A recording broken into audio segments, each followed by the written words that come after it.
News one way એક નવી channel, નવું નજરાણું.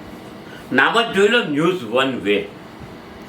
એટલે સમાજની બધી જ વાતો એક પ્રકાર લોકો સમક્ષ રજૂ કરવાનો પ્રયત્ન.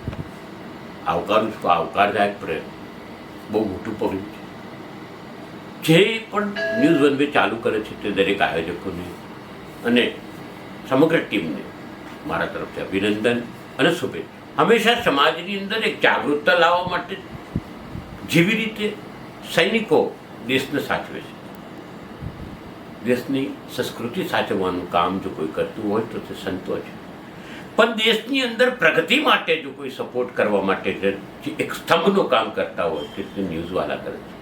આ પ્રયત્નને હું એટલે આવકારું છું કે સમાજમાં ક્યાંક સરકાર તરફથી થતી ભૂલ કે લોકો તરફથી થતી ભૂલ રજૂ કરી અને લોકો સમક્ષ લાવો.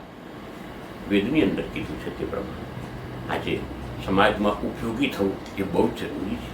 ક્યાંક ખબર પત્રી થવું, ખબરને જાણકારી લોકો સુધી આપી, જે કામ કરતા હતા ને તે કામ તમે કરો છો.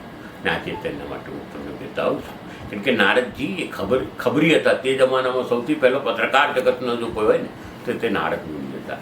લોકો નારદજી ગમે તે કે કોઈ બોલે તો કે નારદજી, નારદ વેચા નથી, નારદ દલાલી નહોતા કરતા, નારદ ભંગાવતા નહોતા, નારદ સમાજ સુધારક હતા, નારદ પત્રકાર હતા. એને સમજવાની જરૂર છે. બસ આ જ કાર્ય થાય એવી મારી વિનંતી.